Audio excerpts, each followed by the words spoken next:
Hello friends, good morning.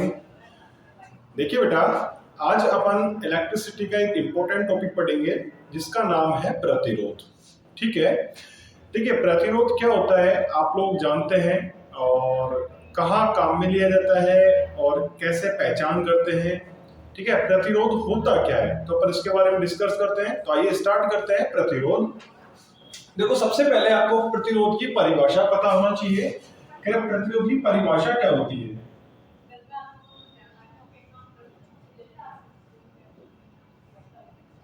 देखिए परिभाषा, देखो परिभाषा कैसे देंगे अपन कि करंट के मार्ग में, यानी कि कोई सर्किट है जिसमें करंट बह रही है और उस करंट के बहने में जो बाधा पैदा होती है, जो रुकावट पैदा होती है, वो प्रतिरोध कहलाती है। ठीक है।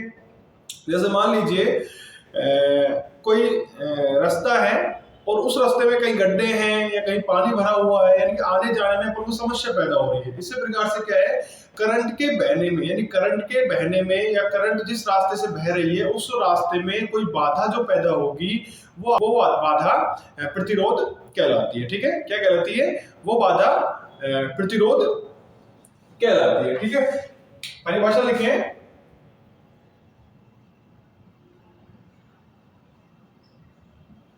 करंट के मार्ग में जो बाधा उत्पन्न होती है, बाधा उत्पन्न होती है, उसे प्रतिरोध कहते हैं। क्या कहते हैं? उसे प्रतिरोध कहते हैं। उसे प्रतिरोध कहते हैं। ठीक है। और जो प्रतिरोध होता है ना बेटा, इसको हम हमेशा आर से दर्शाते हैं। रेजिस्टेंस है, रेजिस्टेंस, इंग्लिश में रेजिस्टेंस बोलते हैं इसको। इसको आर से दर्शाया जाता है।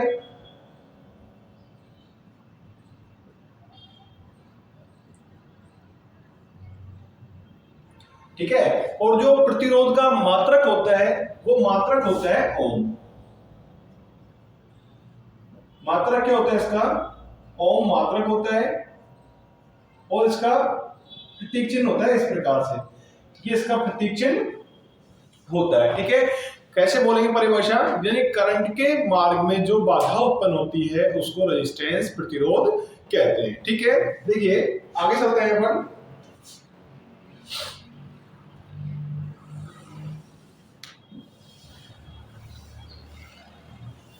देखिए जो इसका सिंबल होता है, प्रतीक चिन्ह,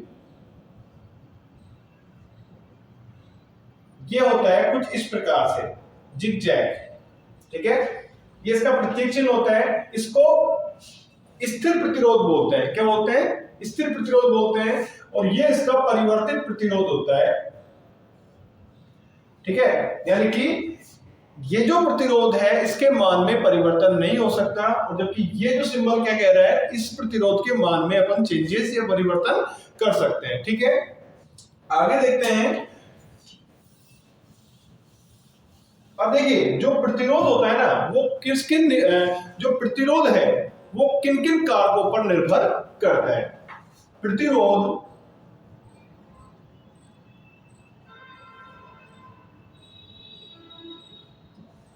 किन कारकों पर निर्भर करता है?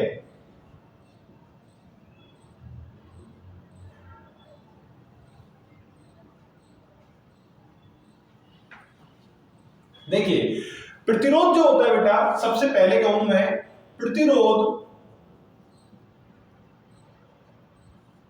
चालक तार की लंबाई के, चालक कोई प्रतिरोध है चालक तार की लंबाई पर निर्भर करता है। चालक तार की लंबाई पर निर्भर करता है। कैसे करेगा? जो प्रतिरोध होता है ना वो समानुपाती रखता है एल। ठीक है, यानी कि अगर कोई चालक तार है जिसकी अगर लंबाई बढ़ा रहे हैं तो प्रतिरोध के मान में बढ़ोतरी होती है। ठीक है, अगर कोई चालक तार है, ठीक है, ये इसकी लंबाई मान लीजिए एल थी, है ना, और इसकी लंबाई को अगर मैं दोगुना कर देता हूं तो प्रतिरोध के मान में भी क्या होता है, प्रतिरोध का मान भी दोगुना बढ़ जाता है। ठीक है, आगे देखेंगे।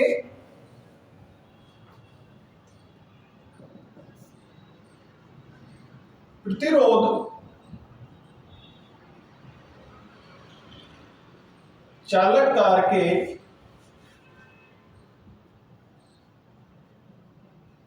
प्रतिरोध चालक तार के अनुप्रस्थ काट क्षेत्रफल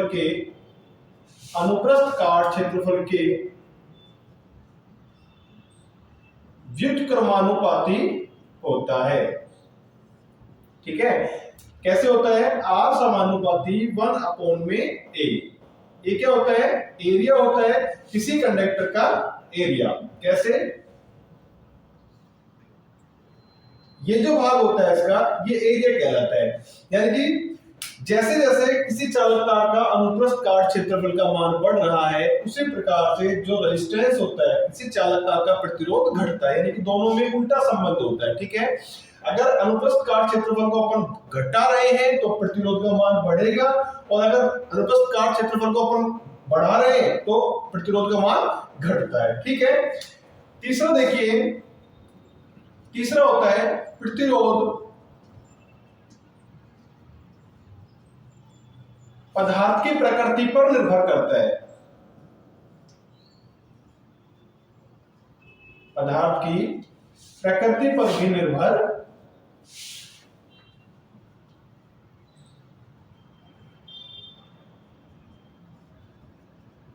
करता है।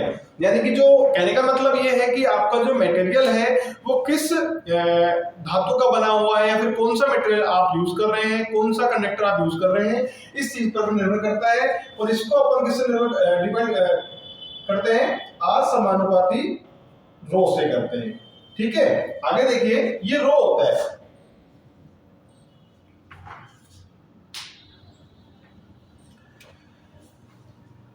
एक बार जो प्रतिरोध होता है,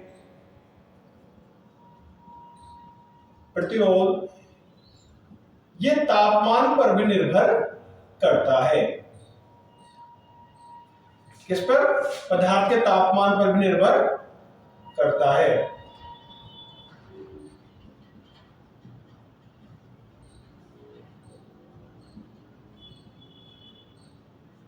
ठीक है, इसका मतलब ये है, अगर मान लीजिए कोई धातु भाग है, कोई मटेरियल है जो कंडक्टर है, अगर उसका अपन तापमान बढ़ा रहे हैं तो कंडक्टर का तापमान बढ़ा रहे हैं तो प्रतिरोध का मान भी घटता है। ठीक है, अगर कोई कुचालक है, कोई इंसुलेटर है, अगर अपन उसका टेम्परेचर बढ़ाते हैं तो प्रतिरोध का मान घटता है। इस प्रकार से जो प्रतिरोध है वो तापमान पर भी निर्भर करेगा। ठीक है बेटा, आगे देखते हैं अपन।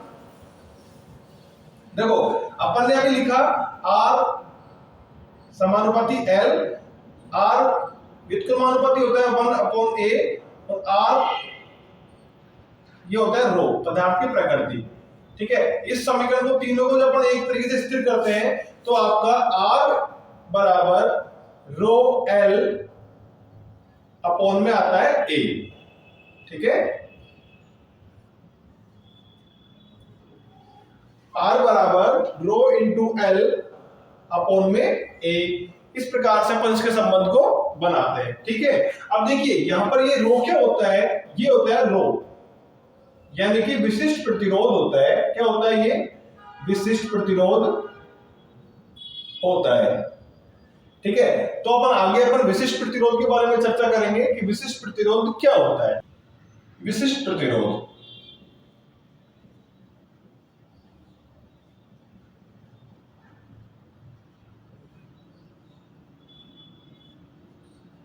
देखो विशिष्ट प्रतिरोध क्या होता है, धारा के मार्ग में, समझना, धारा के मार्ग में जो बाधा उत्पन्न करने का गुण होता है। ठीक है, धारा के मार्ग में जो बाधा उत्पन्न करने का गुण होता है वो विशिष्ट प्रतिरोध कहलाता है। ठीक है, जिसको अपन क्या कहते हैं, जिसको अपन विशिष्ट प्रतिरोध कहते हैं, और इसको इस प्रकार से चिन्ह से दर्शाया जाता है। ठीक है, अब देखो अपन ने अभी लिखा था पिछले इक्वेशन में आर बराबर रो एल अपॉन में ए। ठीक है, यहां से मैं संबंध निकालता हूं रो का, तो आर ए आर गुणा में ए, आर गुणा में ए बराबर रो अपॉन में एल, इस प्रकार से संबंध निकल के आता है। यानी कि रो बराबर आर ए अपॉन में एल होता है। ए क्या है, अनुप्रस्थ काट क्षेत्रफल होता है, रो विशिष्ट प्रतिरोध होता है, आर प्रतिरोध, और एल क्या होता है, ये कंडक्टर की लंबाई होती है। ठीक है, इसका जो मात्रक होता है विशिष्ट प्रतिरोध का, देखिए आर से लेते हैं अपन ओम, एरिया की बात करूंगा तो यहां पर आता है मीटर स्क्वायर, ठीक है, और एल होता है लंबाई। ठीक है, कि अगर मीटर से मीटर स्क्वायर काटता हूं तो मैं ओम मीटर इसका मात्रक निकल के आता है। क्या आता है, ओम मीटर मात्रक निकल के आता है। और अगर सेंटीमीटर की बात करूंगा मैं तो ओम सेंटीमीटर इसका मात्रक निकल के आता है। ठीक है, विशिष्ट प्रतिरोध का जो मात्रक होता है वो ओम मीटर, ओम सेंटीमीटर होता है। ठीक है, प्रतीक चिन्ह इसका रो होता है। ठीक है, आगे देखिए बेटा, विशिष्ट प्रतिरोध जो होता है ना, वो पदार्थ के आकार व आकृति पर निर्भर नहीं करता, निर्भर नहीं करता। ठीक है, समझ गए होंगे आप। जो विशिष्ट प्रतिरोध होता है पदार्थ के आकार और आकृति पर निर्भर नहीं करता है। क्यों? क्योंकि ये क्या होता है, ये विशिष्ट प्रतिरोध तो क्या है, गुण है। ठीक है, ये किसी आकृति पर या आकार पर निर्भर नहीं करेगा। ठीक है, जो प्रतिरोध होता है बेटा, इसको जो संयोजन करने के तरीके होते हैं, जिसको एक को सीरीज संयोजन बोलते हैं, सीरीज संयोजन बोलते हैं। ठीक है, और दूसरे को बोलते हैं समांतर संयोजन, सीरीज संयोजन बोलेंगे, और दूसरे को बोलते हैं समांतर संयोजन। ठीक है, सीरीज संयोजन का मतलब ऐसा संयोजन जिसके अंदर धारा के बहने का रास्ता एक ही होता है, वो आपका सीरीज संयोजन कहलाता है। और समांतर संयोजन ऐसा संयोजन जिसके अंदर जो वोल्टता होती है ना, वो तो प्रत्येक परिपथ वोल्टेज जो होती है प्रत्येक परिपथ में समान जाती है, और जो करंट होती है वो बट के जाती है। ठीक है, देखिए सीरीज संयोजन का अपन बनाए, एक प्रतिरोध, दो प्रतिरोध, तीन प्रतिरोध, यानी कि R1 लगाया, R2, R3, देखो धारा के बहने का रास्ता यहाँ पर एक ही। ठीक है, और समांतर संयोजन की बात करूंगा मैं तो क्या होता है भाई,